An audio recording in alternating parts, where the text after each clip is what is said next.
Olá, telespectador, internauta da TV da Transparência. Estamos iniciando o nosso primeiro bloco de notícias desta segunda-feira, dia 6 de janeiro de 2025.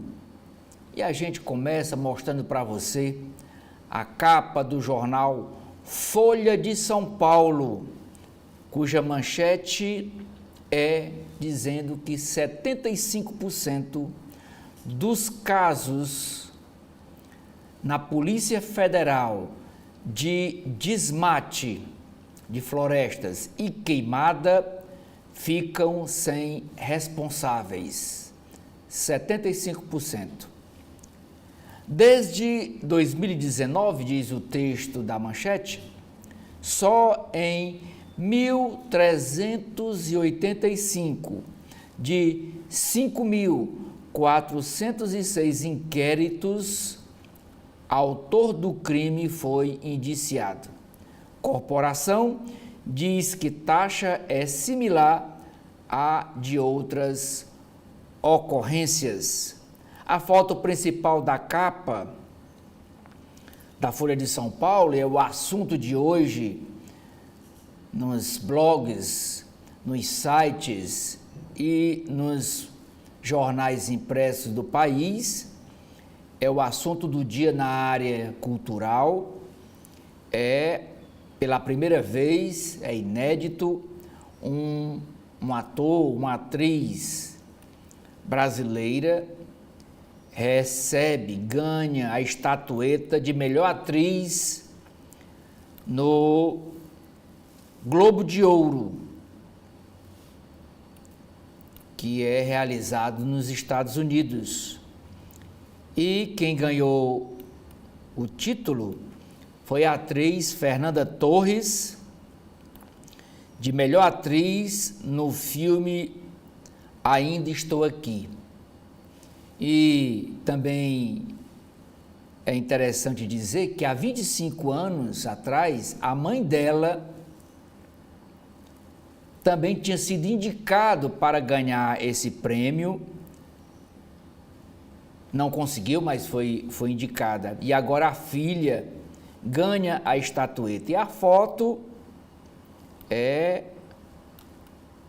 a Fernanda Torres segurando a estatueta de melhor atriz com o filme brasileiro Ainda Estou Aqui, que relata o episódio da morte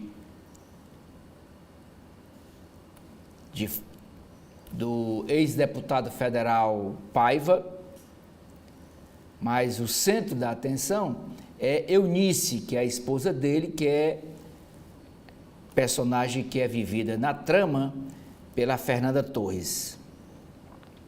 Outra chamada de capa da Folha de São Paulo é dizendo que problemas com Minha Casa Minha Vida impulsionam ações contra a Caixa Econômica Federal.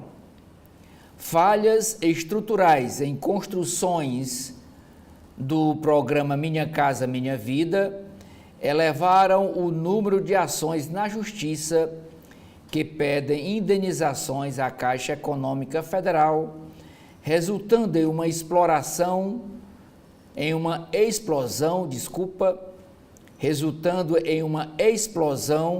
de processos nos últimos anos.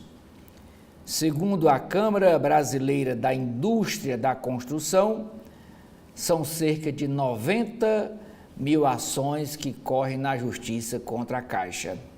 A Caixa afirma, o banco afirma que, considerando apenas a faixa 1 do programa, houve 8.500 casos no ano passado, de 2024, ano em que o banco pagou 92,4 milhões de reais por vícios. Os beneficiários têm apontado problemas como rachaduras nas paredes, caixas de esgoto que cedem e até obras em que o teto é desnivelado.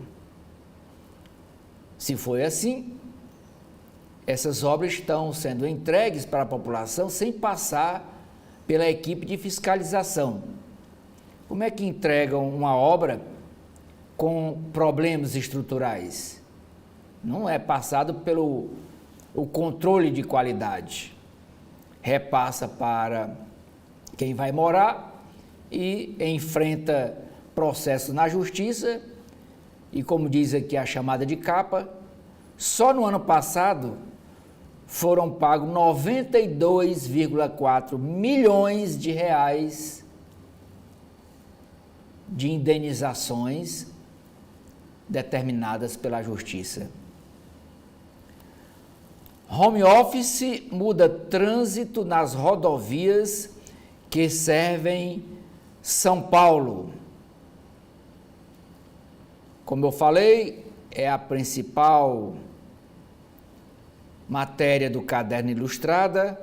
Fernanda Torres ganha o Globo de Ouro.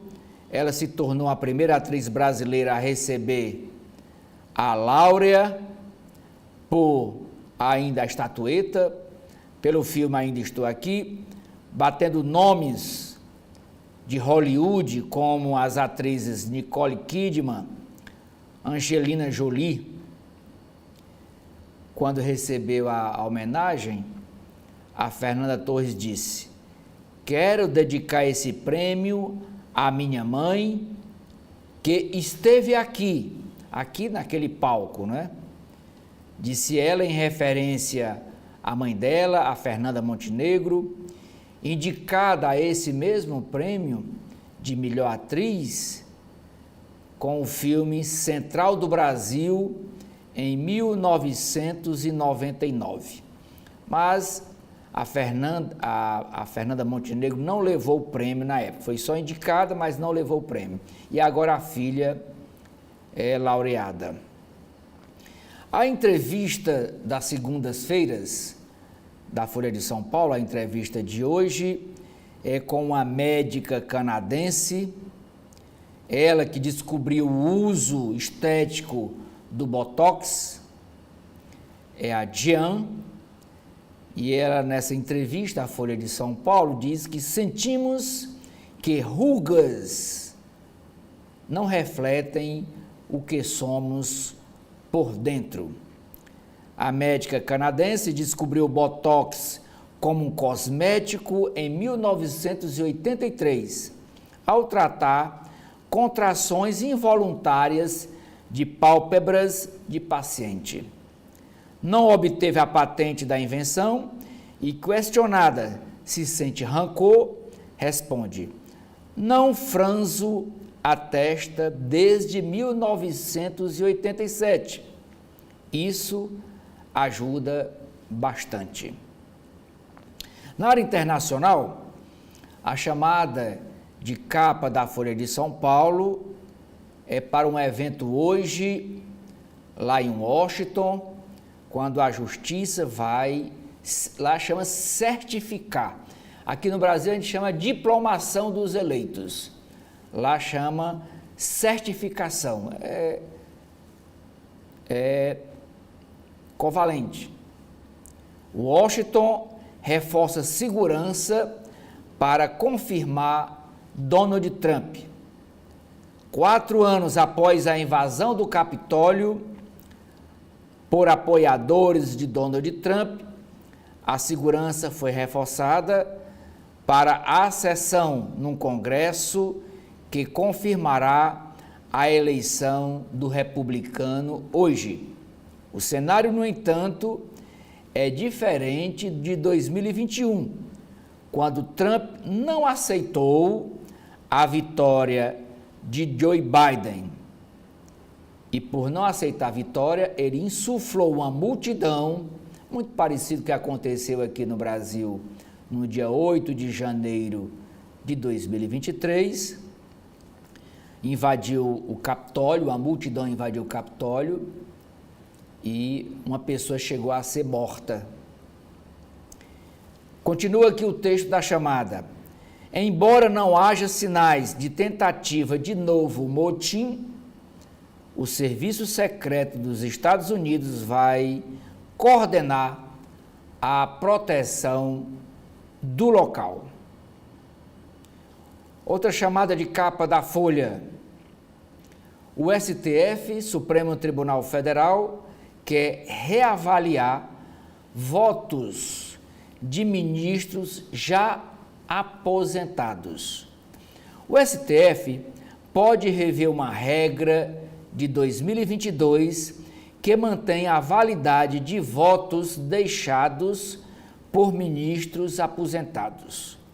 Caso a ideia prossiga, Cristiano Zanin e Flávio Dino, ambos indicados pelo presidente Lula, serão beneficiados. Hoje, votos de julgamentos virtuais por magistrados que depois se aposentam são considerados nas apreciações do plenário presencial. Agora vamos para a capa do jornal O Estado de São Paulo. Como fez a Folha, o Estadão também estampa no alto da sua capa da edição desta segunda-feira, dia 6 de janeiro, a foto de Fernanda Torres, ela recebendo a estatueta inédita de melhor atriz do Globo de Ouro. Fernanda Torres diz a legenda da foto: Fernanda Torres bate estrelas de Hollywood e leva Globo de Ouro de melhor atriz. Protagonista do filme brasileiro Ainda Estou Aqui, Fernanda Torres superou estrelas como Nicole Kidman, Angelina Jolie e Kate Winslet na madrugada de hoje, de ontem para hoje, e levou o Globo de Ouro na categoria de melhor atriz de drama. Ela dedicou o prêmio à sua mãe, a Fernanda Montenegro, que em 1999 havia sido indicada também para ganhar esse prêmio com o filme Central do Brasil.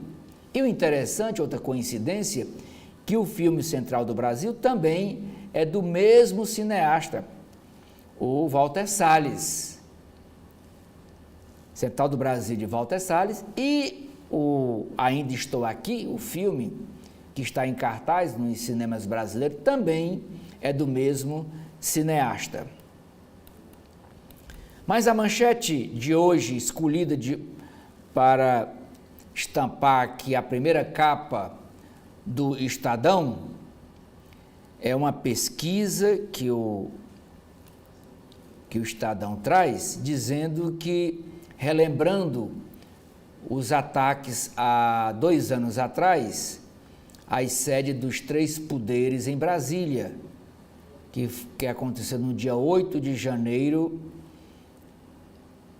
de 2023, e que agora quarta-feira, dia 8 de janeiro, haverá uma cerimônia lá em Brasília para relembrar esta data. E o Estadão traz como manchete: ataque à sede dos poderes em 2023. Avaliação de que Bolsonaro influiu no 8 de janeiro sobe entre seus eleitores e cai entre os eleitores de Lula. No último ano, diz o texto da manchete, quase triplicou entre eleitores do ex-presidente Jair Bolsonaro, do PL, a percepção de que ele influiu nos atos do dia 8 de janeiro de 2023. Na ocasião, prédio dos 3 poderes foram destruídos em Brasília por grupos que pediam intervenção militar no governo federal. Já entre eleitores lulistas, caiu a avaliação de que Bolsonaro influenciou no episódio.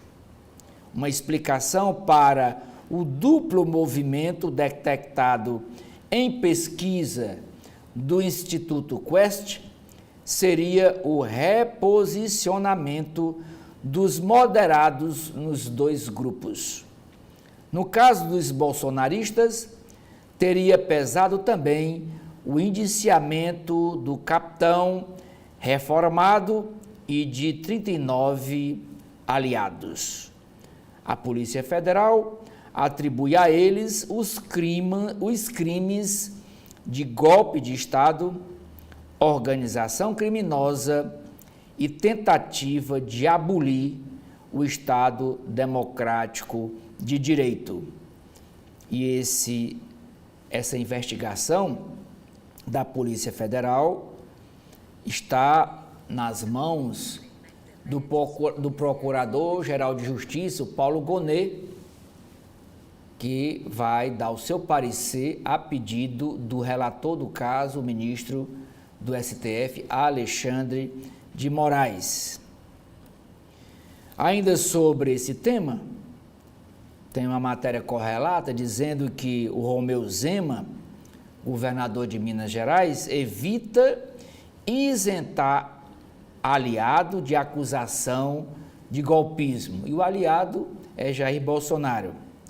O governador ainda prega uma investigação imparcial contra Jair Bolsonaro.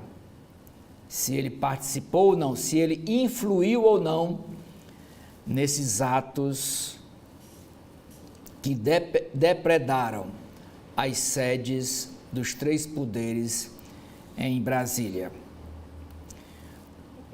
O Estadão traz uma matéria na edição de hoje sobre comportamento.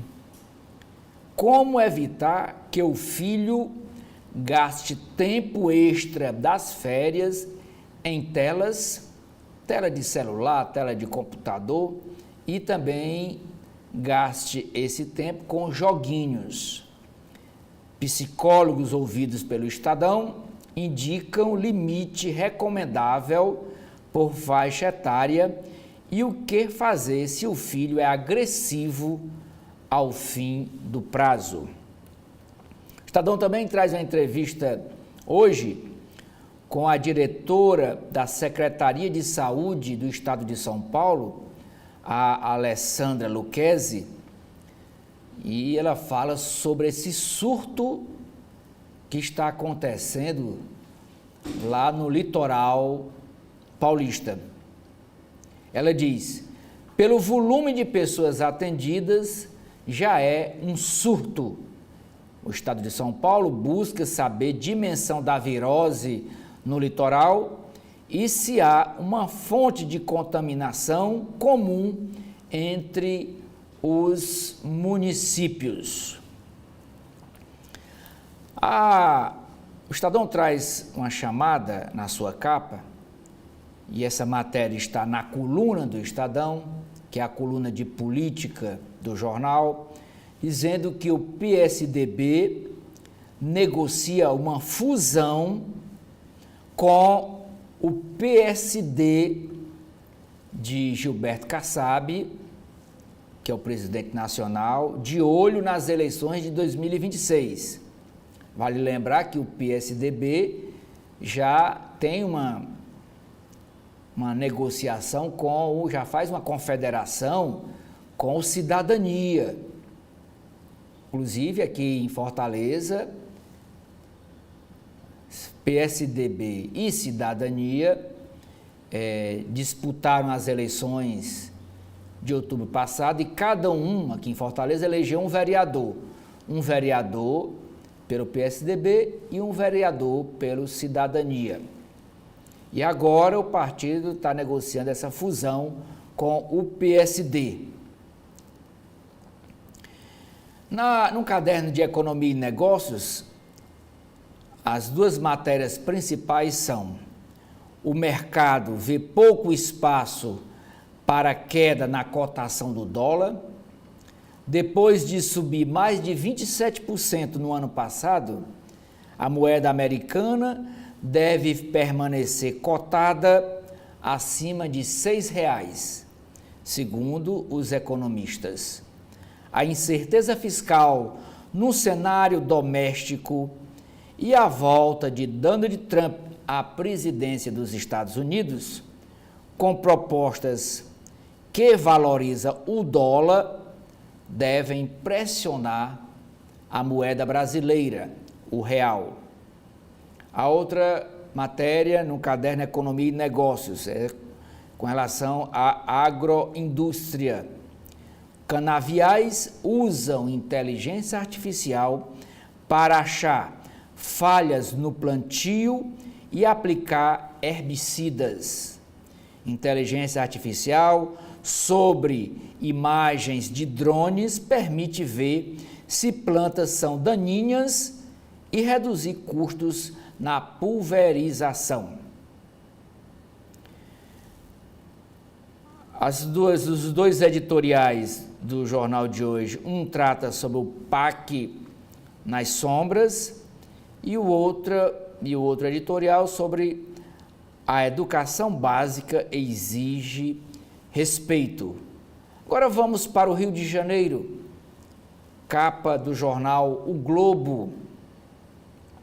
E no alto da capa, a chamada principal, é uma entrevista com a escritora israelense Hila Blum, autora do elogiado Como Amar uma Filha. A escritora israelense fala das dores e delícias da maternidade. A foto estampada no alto da capa do Globo é sobre o início do pré-carnaval no Rio de Janeiro, que é a foto de uma multidão, como vocês veem, animada pelos blocos de carnaval. Diz assim a chamada: blocos antecipam o carnaval no Rio de Janeiro. Dezenas de blocos tomaram as ruas do centro do Rio na manhã de ontem, domingo, para a chamada abertura não oficial do carnaval, que já se consolidou no calendário informal dos foliões. O evento, que acontece no primeiro domingo após cada virada de ano, teve sua largada com marchinhas, sambas e até batidões, mesmo faltando quase 2 meses para a data oficial da folia, que este ano acontece em março, no início de março. A manchete da edição de hoje do Globo é chamando a atenção para as obras paradas, obras federais na área de saúde, paradas Brasil afora. Diz assim a manchete: ritmo lento. Um ano após pacto em saúde, o país tem 2.762 obras paradas. Diz o texto: o Brasil ainda tem 2.762 obras no setor de saúde paralisadas, um ano após o governo Lula ter anunciado um pacto nacional com estados e municípios para finalizar esses empreendimentos.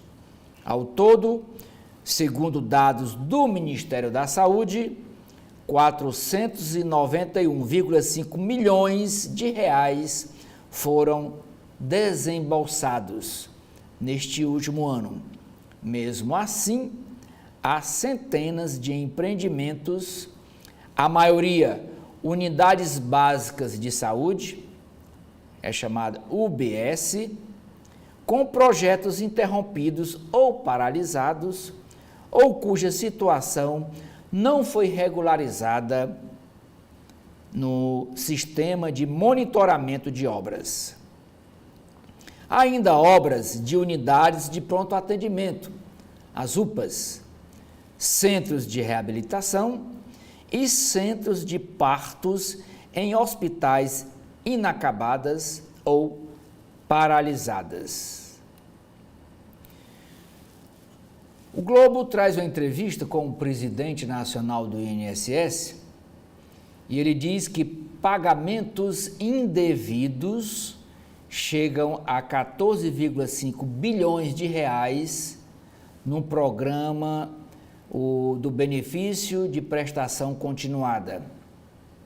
É uma estima, é uma pesquisa do INSS. E esse estudo considera alta acima da média, considera a alta acima da média no total de beneficiários do programa, sobretudo entre deficientes físicos. Muitos obtêm benefício na justiça, mesmo em caso de deficiência leve. O governo, final do ano passado, prometeu ao Congresso, naquele pacote de redução de despesas, a passar um pente fino nesses programas sociais, inclusive nesse BPC, que é um dinheiro repassado para aposentados, que mesmo aposentados, mas vivem num nível de vulnerabilidade social, e para casos de deficientes físicos. E o presidente do INSS está dizendo que, pelas contas do Instituto, 14,5 bilhões são pagos indevidamente aos beneficiários. Polícia Federal amplia a abertura de inquéritos sobre crimes ambientais. Número de investigações cresceu 12% em 2024. Aumento de inquéritos foi maior nos estados que foram focos de queimadas, como o Pará, o Acre, a Amazônia e Rondônia. A polícia, o Globo dá destaque à ampliação da abertura desses inquéritos. Mas a Folha de São Paulo, a manchete da Folha, diz que 75% desses casos desses inquéritos, ficam sem responsáveis, sem punição. Somente 1 em cada 4 inquéritos abertos por desmatamento ou queimada na Polícia Federal encontra os possíveis responsáveis pelos respectivos crimes. Dados da Polícia Federal, levantados no caso pela Folha de São Paulo, mostram que desde 2019, 5.406 investigações foram instauradas para apurar tais violações e só 1.385 delas o processo chegou a um indiciamento. A polícia colheu evidências suficientes nesses casos para responsabilizar o autor da conduta. Após essa etapa, cabe ao Ministério Público analisar a documentação. Procurada, a Polícia Federal afirmou que a taxa é próxima do índice geral de indiciamentos, de 28% dos inquéritos abertos para apurar qualquer tipo de crime. Ressaltou, entretanto, que a resolução para os crimes ambientais, além de queimadas e desmatamento, chega a 89,5%. O Brasil registrou uma série de incêndios florestais, a maioria causada por ação humana, nos últimos anos. Casos como o Dia do Fogo, que num só dia, 1.500 focos em um só dia no Pará, isso foi em 2019, e 1.500 ainda estão abertos à procura dos responsáveis.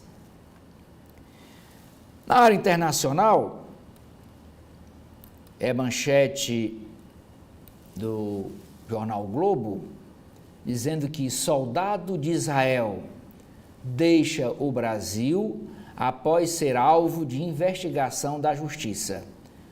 O militar passava o fim de ano na Bahia. Justiça Federal do Distrito Federal acolheu o pedido da ONG pró-palestinos para investigá-lo por supostos crimes de guerra em Gaza. E ele, quando viu a coisa, já saiu do Brasil, já foi embora. O Jornal Globo também traz outra matéria mostrando a mudança do prestígio dos generais no atual governo de Lula. Generais do alto comando perdem espaço no atual governo. Sob a presidência de Lula, apenas um general de 4 estrelas ganhou o cargo de confiança. Já no governo Bolsonaro, ele fez 16 nomeações de generais para cargos de confiança no governo. E antes dele, o ex-presidente Temer fez 6 nomeações de generais 4 estrelas para cargo de confiança.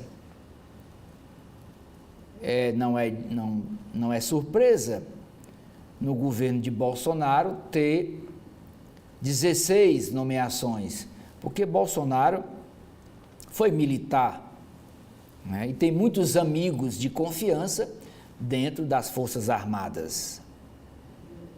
Famílias buscam nos tribunais brasileiros indenização por balas perdidas.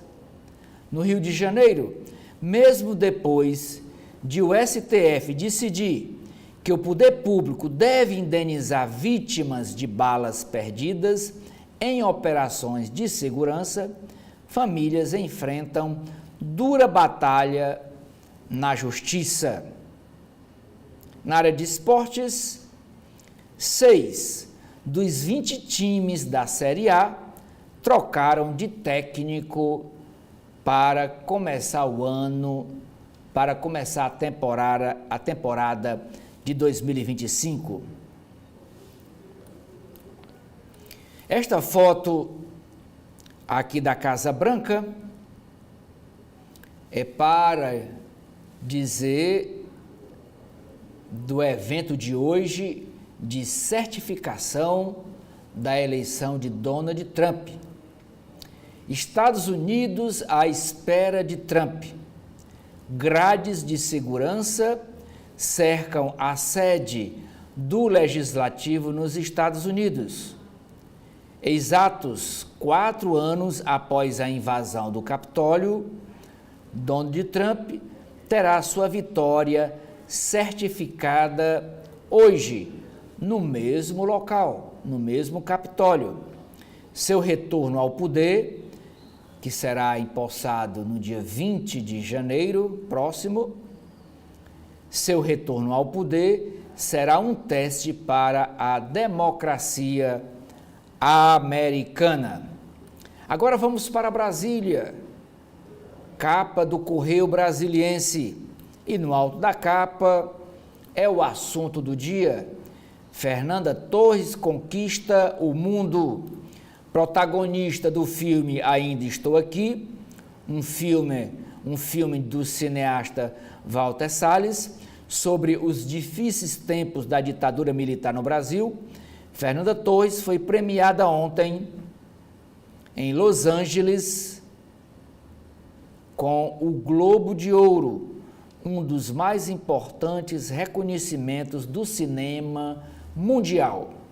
É a primeira brasileira a ser escolhida melhor atriz na categoria filme de drama, vencendo concorrentes consagradas em Hollywood, como Angelina Jolie, Nicole Kidman, Em discurso emocionado, Fernanda Torres dedicou o troféu à sua mãe, Fernanda Montenegro, que há 26 anos disputou essa mesma premiação com um filme também de Walter Salles, O Central do Brasil. A manchete de hoje, desta segunda-feira, 6 de janeiro, do Correio Brasiliense, é sobre um tema muito de perto, que diz muito respeito a Brasília, que é a cidade onde tem mais servidor público do Brasil. Servidores abrem 2025 com reajuste e reestruturação, diz o texto da manchete. Depois de um 2024 de negociações e impasses com o governo federal, o funcionalismo público começa o novo ano com perspectivas de recomposição salarial. Medida provisória, editada há 2 semanas, prevê aumentos e reestruturação de carreiras para 38 categorias, com índices de 27% em média, retroativos a 1º de janeiro, que é a data base. O pagamento depende da aprovação do orçamento pelo Congresso, já que o Congresso Nacional encerrou o ano passado, antes do recesso parlamentar, e só volta a partir de fevereiro, encerrou o ano sem votar o orçamento do governo para este ano de 2026. E, portanto, essa previsão de 27% de aumento para 38 categorias do Serviço Público Federal dependem da aprovação do orçamento pelo Congresso. Continua o texto da chamada. Para Rudinei Marques, presidente do Fórum das Carreiras de Estado, o Executivo Nacional honra os acordos fechados com o serviço público, diz ele. Com isso, com essa medida provisória editada 2 semanas atrás, o governo trabalha para que haja correção do poder aquisitivo dos salários. No último governo, de 2019 a 2022, os salários ficaram congelados. Tivemos perdas de 27%, critica Rudinei Marques, o ex-presidente, uma crítica direcionada ao ex-presidente Bolsonaro, que congelou os salários dos servidores federais. Na área de esportes, lá em Brasília, a Festa Popular do Futebol, com mais de 12 mil pessoas nas arquibancadas da arena montada no Taguaparque. Taguaparque fica em Taguatinga. O torneio Arimateia chega ao fim celebrando os campeões e o esporte amador em Brasília. As 2 faces da Copa São Paulo Júnior.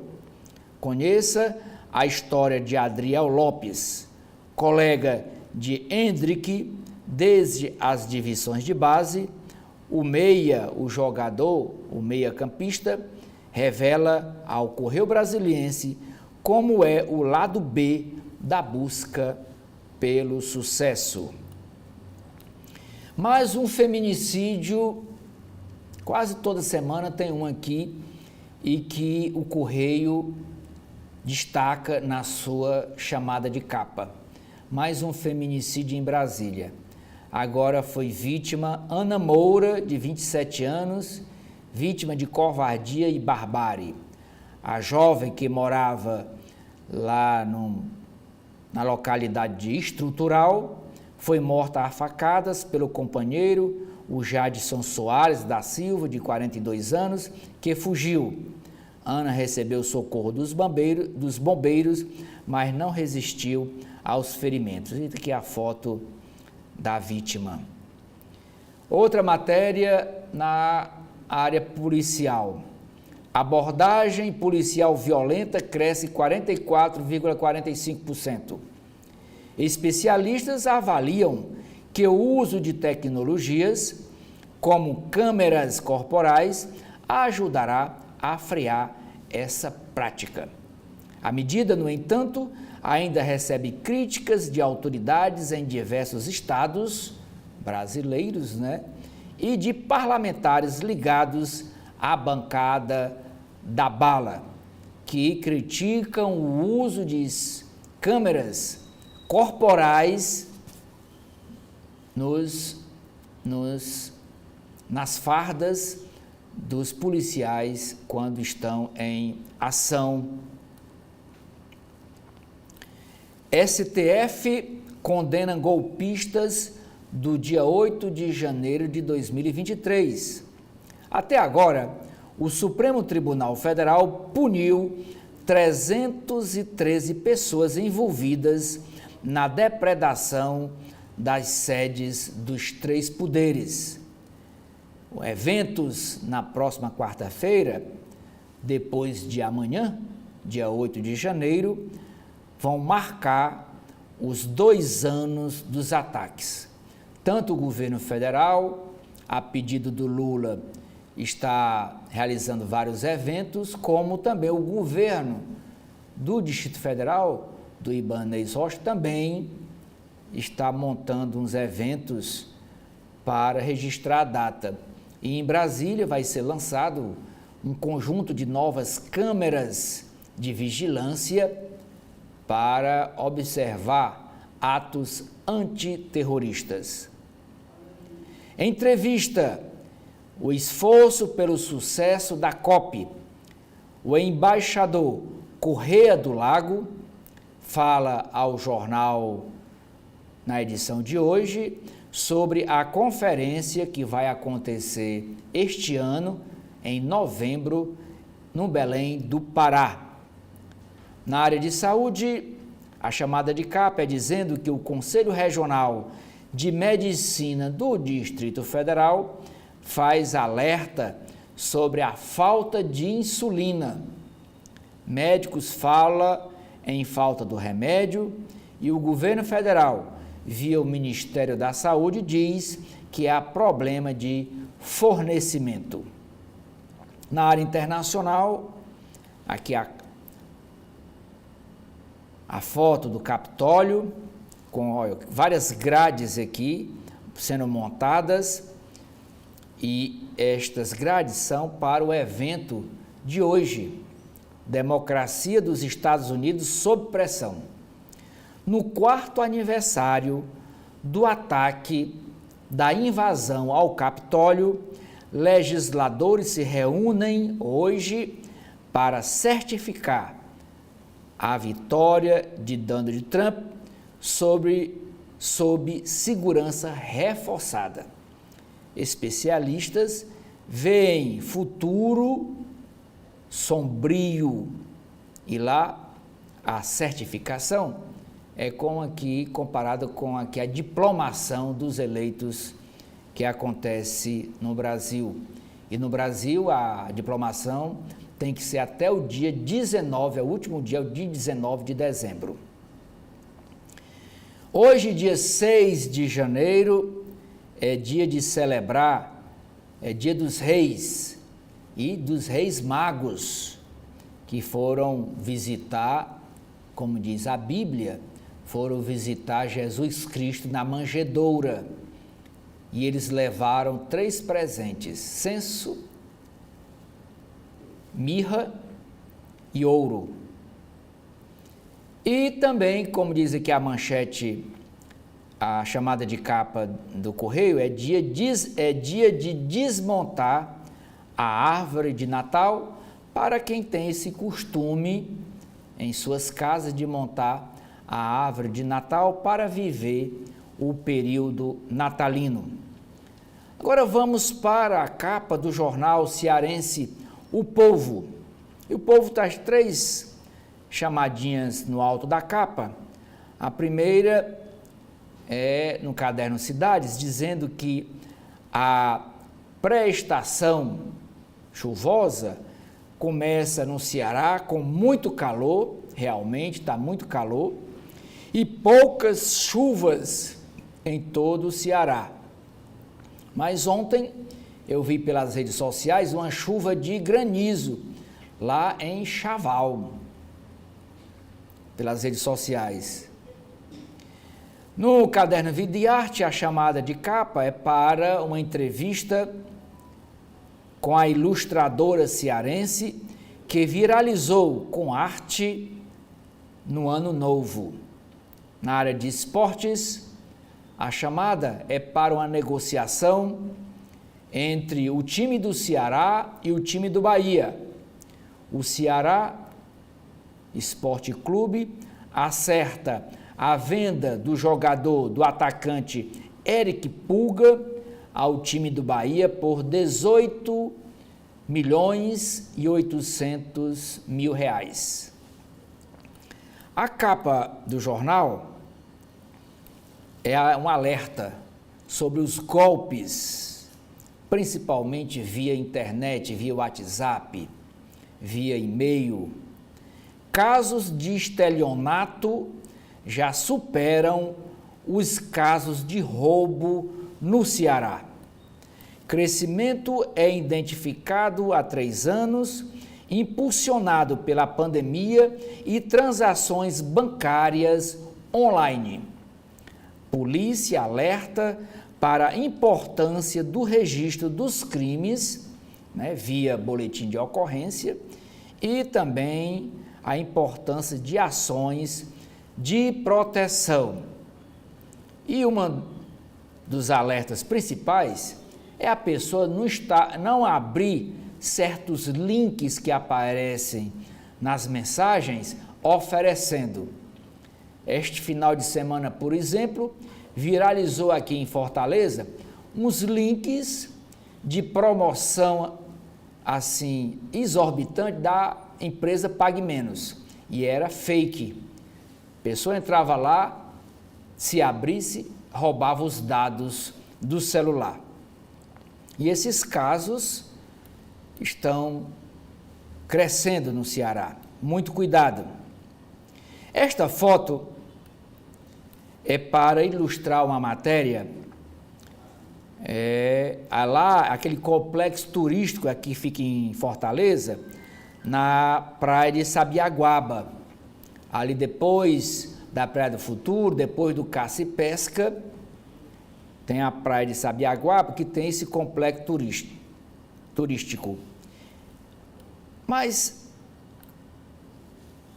a reclamação, essa matéria, é reclamação dos comerciantes, dos concessionários, dizendo que em plena temporada,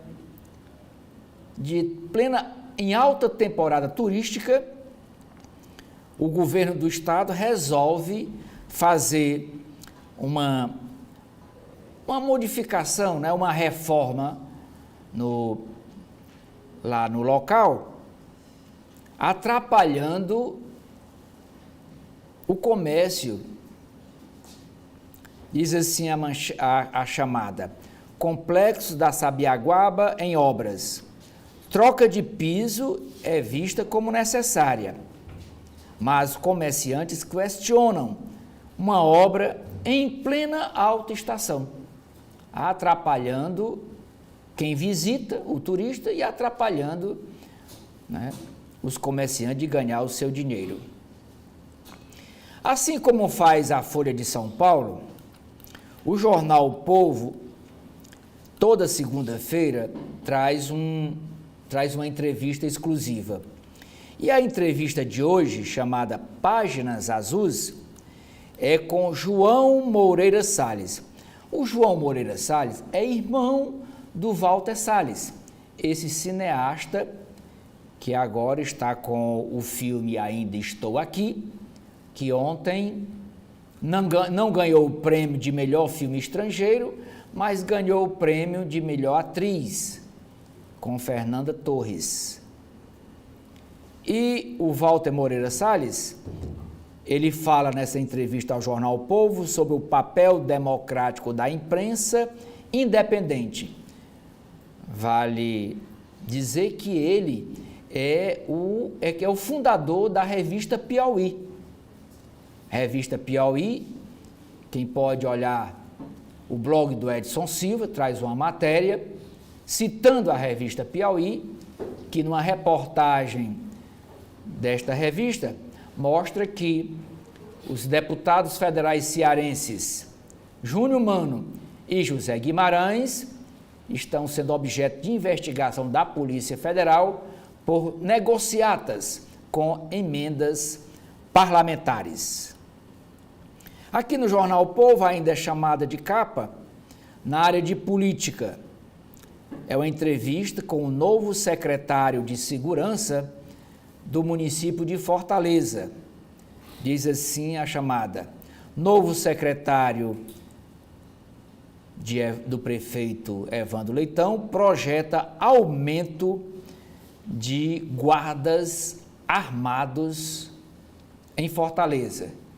Muito parecido com o que está pensando o Eduardo lá no Rio de Janeiro, que quer fazer um pelotão armado de elite da Guarda Municipal Carioca. Outra chamada de capa da política é dizendo que o prefeito de Santa Quitéria, o Braguinha, suspeito de envolvimento com facção criminosa, vai para a prisão domiciliar. E ontem o presidente do Tribunal de Justiça,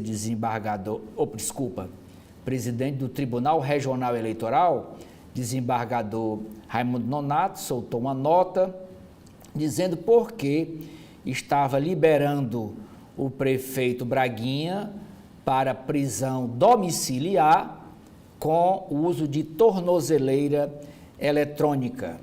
Agora vamos para a capa do jornal Valor Econômico. No alto da capa, as chamadas: visão negativa. Estrangeiro teme crise de confiança na dívida pública do Brasil, diz Alex, do Enderbank. Virada à direita. Vitória de Trump nas eleições dos Estados Unidos pode ser a primeira de uma série mundial de guinadas conservadoras. Esta chamada é para dizer que hoje Donald Trump será certificado de sua eleição. Contratações para Benedetti Datalense. Maior desafio está no engajamento dos profissionais nos projetos das empresas. A manchete do Valor Econômico é sobre juros. Aumento forte dos juros deverá acelerar a reestruturação de empresas endividadas. De 100 companhias com grandes receitas, 23 têm relação entre dívida líquida e geração de caixa superior a 3 vezes, um nível considerado elevado. As reservas do Brasil, as reservas internacionais do Brasil, caíram para 33,3 bilhões de dólares em dezembro passado. E diz assim: e por que essas reservas caíram? As reservas internacionais do país caíram 33,3 bilhões de dólares no mês passado, de dezembro, período marcado por intervenções do Banco Central no câmbio. A instituição, o Banco Central, vendeu 21,6 bilhões de dólares no mercado à vista e mais 11 bilhões de dólares em leilões de linha em que oferta a moeda com o compromisso de recomprá-la. No último dia de 2024, 31 de dezembro, as reservas estavam em 329,7 bilhões de dólares, abaixo dos 355 bilhões de dólares no final de 2023, mas ainda um pouco acima dos 324,7 bilhões de dólares de 2022. O Valor Econômico também dá como chamada de capa, com foto, Fernanda Torres conquista o Globo de Ouro. Em seu discurso após receber o prêmio, Fernanda Torres homenageou a mãe, Fernanda Montenegro, que concorreu ao mesmo prêmio de melhor atriz há 25 anos. Indústria de leite espera um ano melhor. A indústria brasileira de lácteos começa 2025 com a perspectiva de diminuição de importações, especialmente da Argentina e do Uruguai. Ibovespa deve subir 18% no ano, indicam previsões, e o governo tem desafio de enviar a reforma do imposto de renda ao Congresso. O governo deverá enviar ao Congresso a sua proposta de reforma do imposto de renda neste ano, um tema que tumultuou a cena econômica no fim de 2024 e representa um fator de insegurança pelo potencial impacto nas contas públicas. Com estas matérias com as capas dos principais jornais do país, eu encerro aqui essa primeira apresentação. Na Folha de São Paulo, Edson, na edição desta segunda-feira, destaca dois assuntos nos seus editoriais. O primeiro, o saldo do saneamento privado é boa notícia.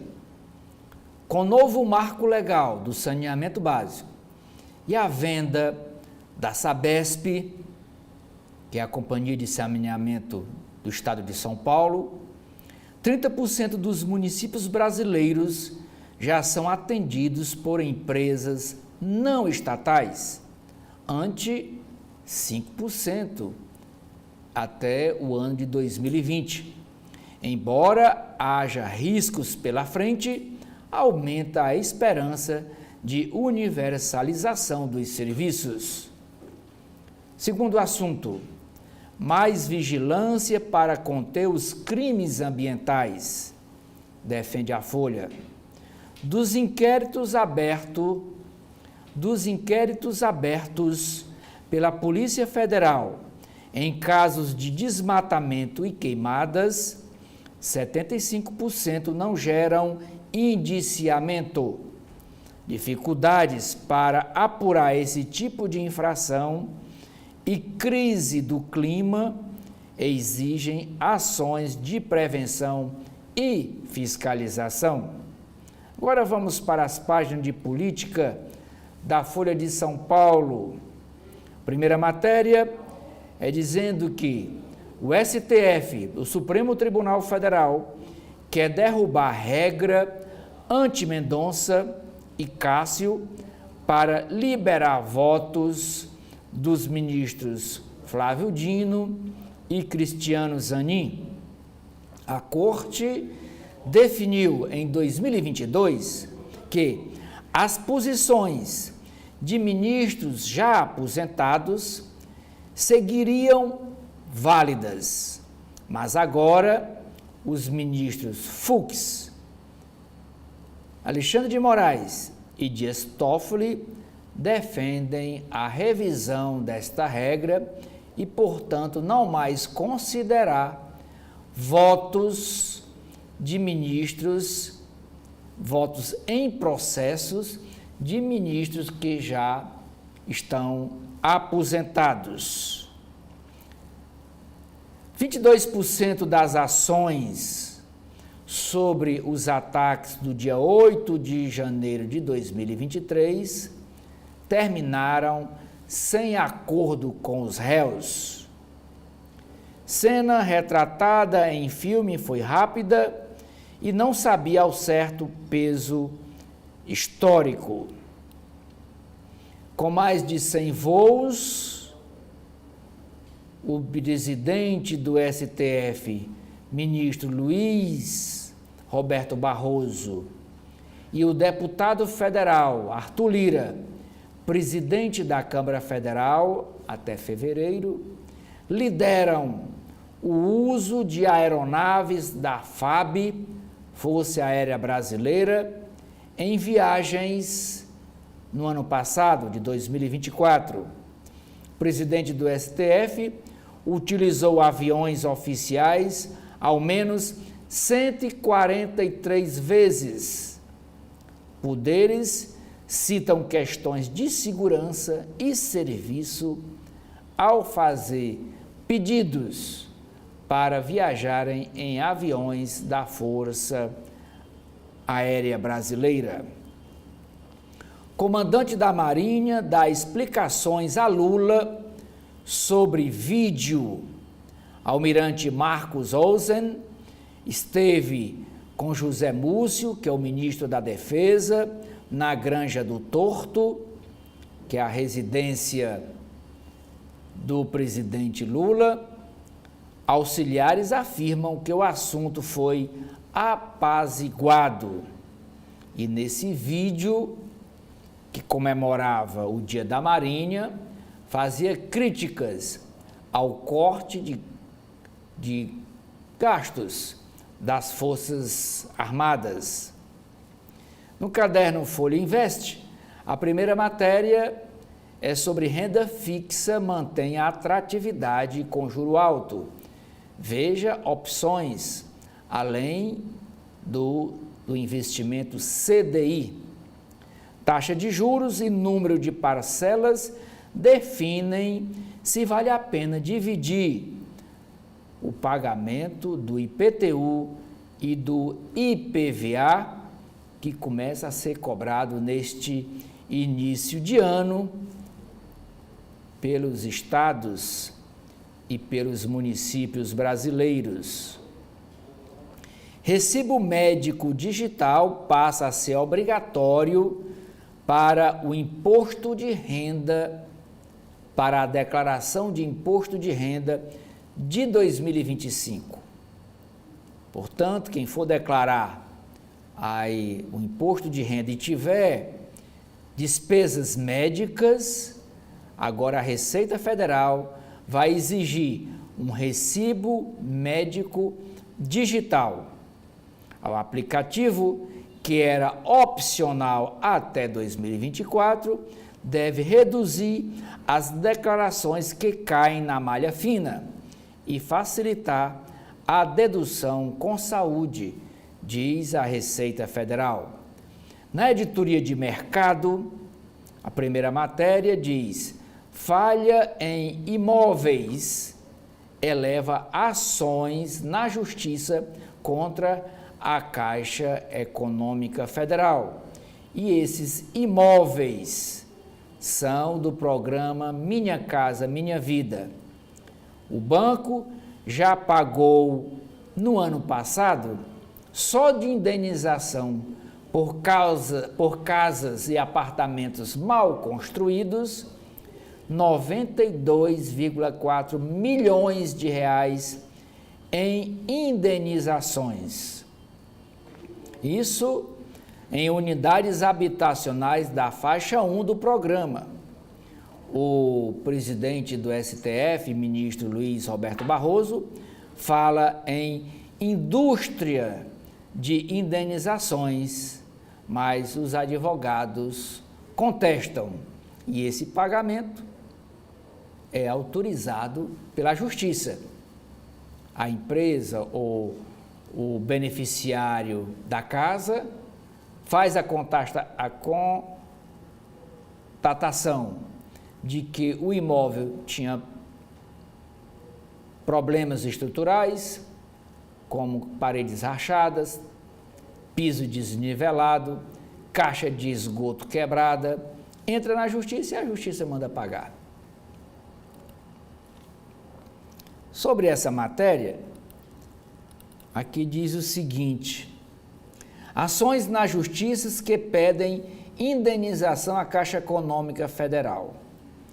Olha aqui, Em 2014, foram só 77 processos. Em 2015, subiu para 196. Em 2016, 473. Em 2017, subiu para 1.268. Em 2018, foram 2.084. Em 2019, 4.098 processos de indenização, a pedido de indenização por problemas estruturais nas habitações, casas e apartamentos do Minha Casa Minha Vida. Em 2019, 4.098. 2020, 4.379. 2021, baixou para 3.461. Em 2022, 3.491. E em 2023, pulou para 6.905 processos. E no ano passado, foram 8.521 processos de pedidos de indenização contra a Caixa Econômica Federal. Em 2014, foram pagos pela Caixa 0,46 milhões e no ano passado chegou a 92 milhões e 39 mil reais. O total de 2014 a 2024, a Caixa Econômica pagou indenização 310 milhões 060 170 reais e 97 centavos. Operadores se livram de 120 degraus e controlam guindastes de forma remota no Porto de Santos. Ainda nas páginas de mercado, antes de posse de Trump, a empresa Meta, que é a dona do Facebook e do Instagram, troca chefe de temas globais por republicano. Itaipu registra menor geração de energia para o Brasil em 32 anos. Gasolina abre o ano de 2025 sob pressão primeiro pela defasagem nos preços com relação ao dólar e também sobre a alta de ICMS cobrado pelos estados. Escassez de água é ameaça para empresas europeias, diz comissária. Na União Europeia, comboios de agricultores se dirigem a Paris para retomar protestos. Editoria de Mundo, a primeira matéria é sobre o ato de hoje, lá nos Estados Unidos, em Washington. Washington reforça a segurança para a confirmação da vitória de Trump, que o ato vai ser no Capitólio, 4 anos após aquela invasão que ocasionou em uma morte. O evento muda de categoria para ação do serviço secreto e Congresso recebe cercas. Não há, porém, previsão de protestos durante a sessão. Quem poderia fazer os protestos são os democratas, que foram derrotados na eleição. Os republicanos foram vitoriosos. Em 2021, os republicanos é que invadiram o Capitólio contra a eleição de Joe Biden. Mas desta vez os democratas não vão contestar a vitória de Donald Trump. Deverá ser um ato pacífico.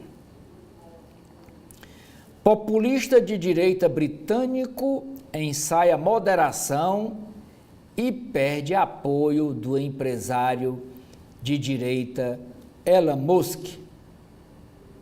De deportação em massa a TikToker, relembre promessas de Donald Trump na campanha para a presidência dos Estados Unidos.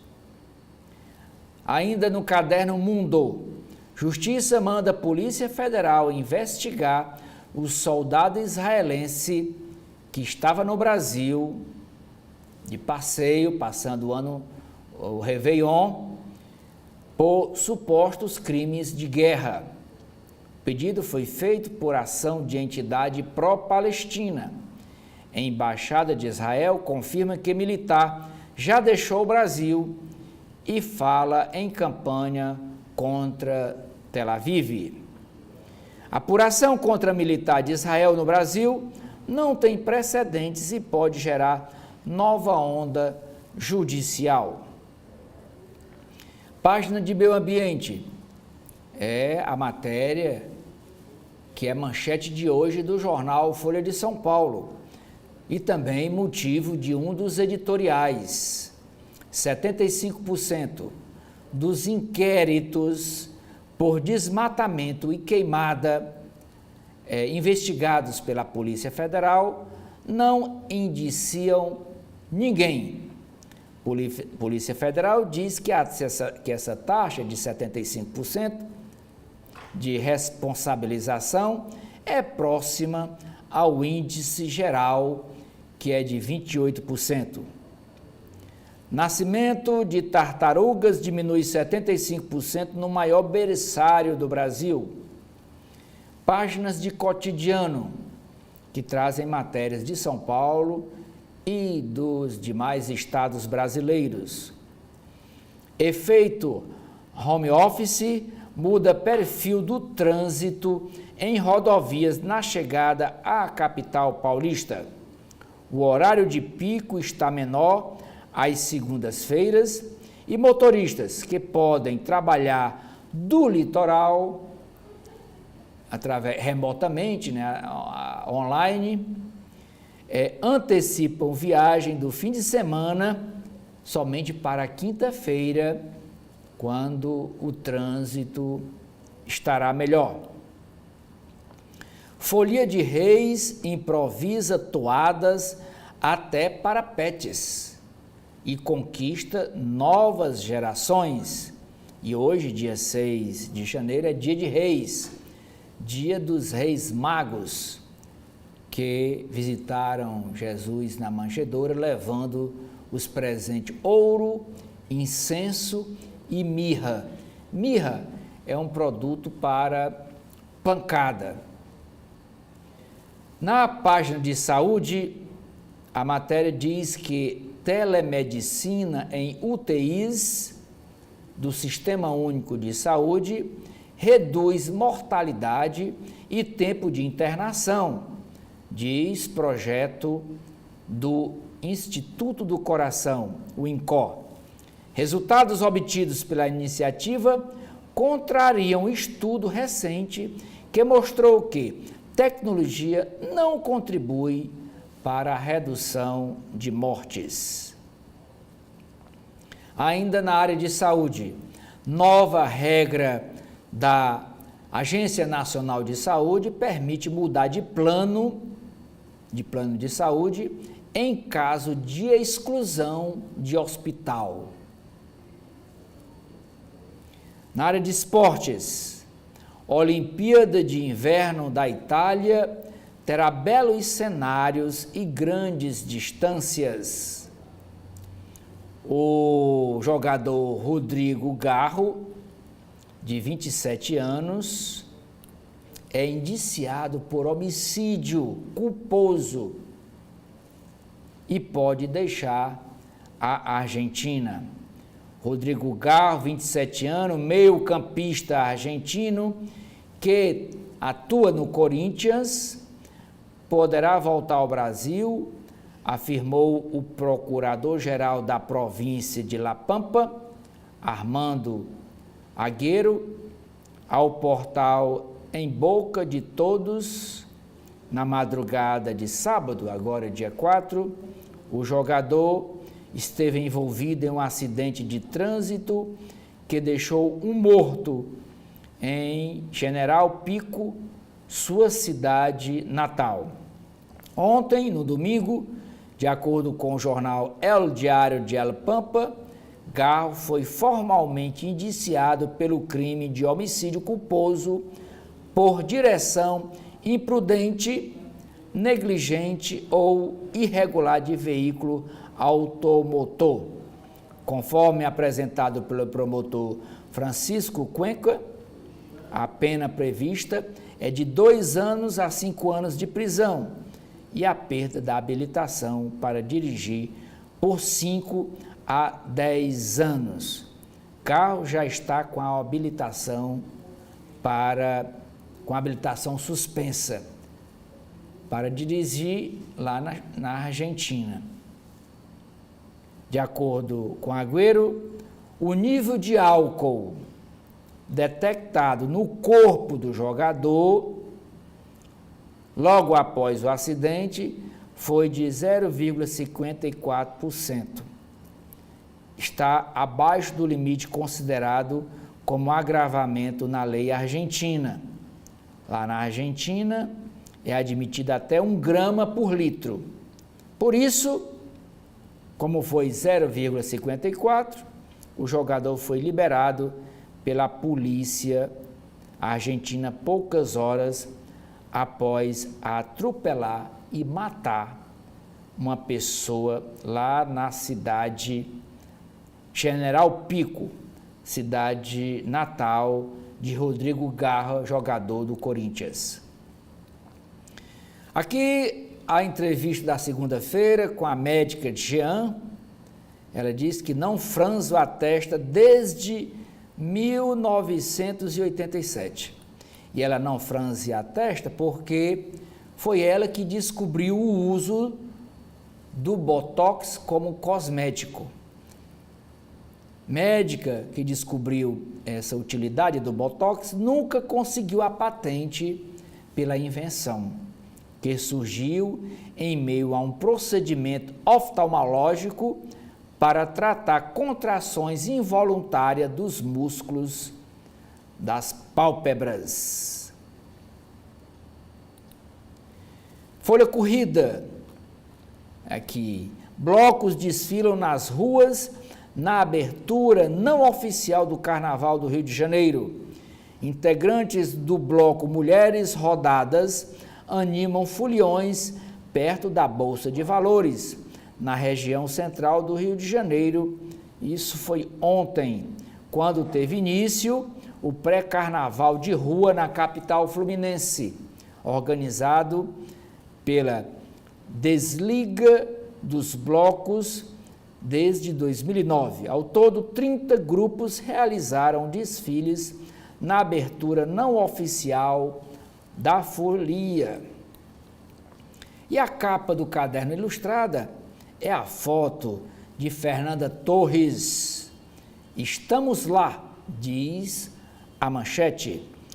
Fernanda Torres quebra o jejum do Brasil no Globo de Ouro, como primeira brasileira a conquistar o troféu de melhor atriz de drama pelo filme Ainda Estou Aqui.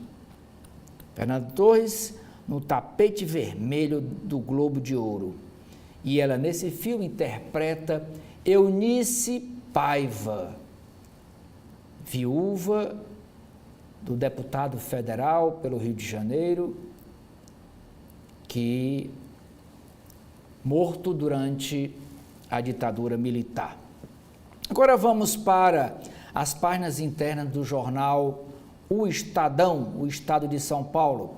E a coluna, a primeira nota da coluna do Estadão diz o seguinte: o PSDB negocia fusão com o PSD de Gilberto Kassab, ex-governador, de olho em aliança para disputar a cadeira de Lula em 2026.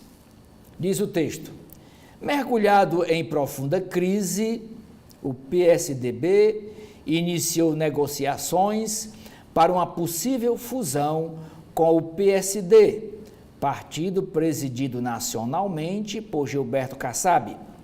Desde o ano passado, quando perdeu os 8 vereadores da capital paulista e protagonizou um fiasco com a campanha de José Luiz da Atena, que teve 1,84% dos votos na disputa pela Prefeitura de São Paulo, o tucanato concluiu que a definição de um novo rumo será inevitável para sua sobrevivência política.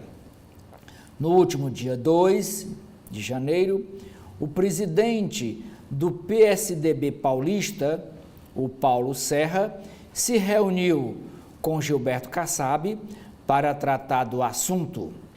Abre aspas para citar uma frase de Paulo Serra. Tivemos uma boa conversa e essa questão da fusão do PSDB com o PSD está avançando bastante, afirmou o Paulo Serra à coluna do Estadão.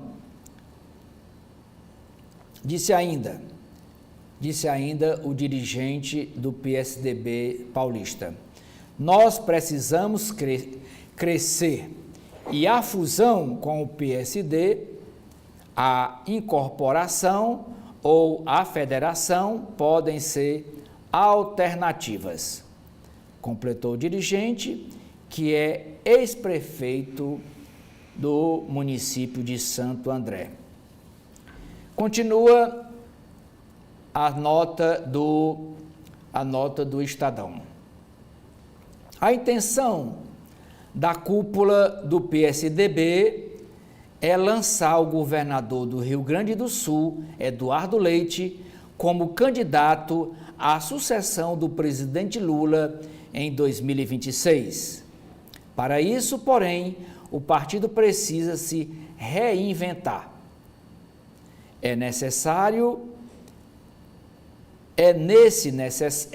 cenário que entra o PSD de Kassab, hoje secretário de governo na gestão do governador Tarcísio de Freitas, que é filiado ao Republicanos. O que disse o presidente Kassab, do PSD, à coluna do Estadão sobre esse assunto? Abre aspas. Diante de quadros tão valorosos como os do PSDB, é evidente que o PSD tem interesse nessa aproximação, qualquer que seja o modelo, fecha aspas, afirmou Kassab à coluna. O presidente nacional do PSDB, o Marconi Perillo, disse que o assunto será discutido em fevereiro pela a cúpula nacional tucana. Continua a jornalista Rosiane Kennedy, da coluna do Estadão. Se a fusão partidária foi adiante, Eduardo Leite, governador do Rio Grande do Sul, é uma opção, mas tudo muda se o governador de São Paulo, Tarcísio de Freitas, decidir se candidatar ao Palácio do Planalto em 2026. O PSDB já integra uma federação, não é uma fusão, é uma federação com o partido Cidadania. Continua o Estadão. O PT de Lula, por sua vez, está preocupado em eleger bancadas fortes no Congresso em 2026, principalmente no Senado, onde a legenda já prevê o avanço da direita. Petistas já começaram a levantar possíveis candidatos e alianças eleitorais. E como disse o jornalista Edson Silva, no seu comentário agora há pouco, dentro do PT cearense haverá disputa, porque tanto a deputada federal Luiziane Lins quanto o deputado federal José Guimarães querem ser candidatos às duas vagas do Senado, né, que os cearenses vão eleger em 2026. São duas vagas a serem preenchidas, das 3 que cada estado tem direito. Agora vamos para a capa, para a página dos editoriais de hoje do jornal O Estado de São Paulo. O primeiro editorial é sobre o seguinte assunto: PAC nas sombras. PAC é Programa de Aceleração do Crescimento, diz o jornal O Estado de São Paulo. A infraestrutura é especialmente suscetível à malversação de verbas públicas. Os PACs trazem más lembranças e a opacidade auferida pela transparência internacional, maus augúrios ou maus agouros. Segundo editorial, a educação básica exige empenho. Prefeitos eleitos e reeleitos de todo o país iniciam seus mandatos com o dever de tornar a educação uma real prioridade de suas gestões e acelerar avanços nas etapas de sua responsabilidade. Nas páginas de política do Estadão, a primeira matéria diz sobre uma pesquisa do Instituto Quest, total de eleitores de Bolsonaro que vê sua influência nos atos golpistas do dia 8 de janeiro de 2023 quase triplica. Pesquisa do Instituto Quest revela que percepção negativa sobre o papel do ex-presidente da República no ataque às sedes dos 3 poderes em Brasília diminuiu após 2 anos entre quem votou em Lula no segundo turno. Romeu Zema, governador de Minas Gerais, evita isentar o Bolsonaro de acusações de golpismo. O governador diz que ser difícil avaliar o caso e pede uma apuração imparcial pela Justiça. Aqui uma página ainda repercutindo o aniversário de 150 anos comemorados no sábado de fundação do jornal O Estado de São Paulo. A ANJ, a Associação Nacional dos Jornais, parabeniza os 150 anos do Estadão, símbolo e referência. A empresa Sodré Santoro também publicou aqui uma publicidade homenageando o Estadão, parabéns Estadão pelos 150 anos. A Sodré Santoro celebra esta data e se orgulha em fazer parte desta história por 46 anos de forma ininterrupta, conectando os leitores a bons negócios por meio de nossos leilões diários. E empresários e lideranças comemoram o jornal e a data. Nas páginas internacionais, a primeira matéria é dizendo que a influência global de Elon Musk. O empresário amplia ativismo político para Reino Unido, Canadá e Alemanha. O bilionário da tecnologia impulsiona figuras de extrema-direita com uma avalanche de postagens nas redes sociais e promessas de financiamento de campanhas eleitorais. Na América Latina, militares rejeitam posse de vice e apoiam o presidente do Equador. Com estas informações na área internacional, nós encerramos aqui o nosso primeiro bloco de notícias desta segunda-feira, dia 6 de janeiro de 2025, agradecendo a sua audiência e convidando você a continuar com a programação da TV da Transparência. Obrigado.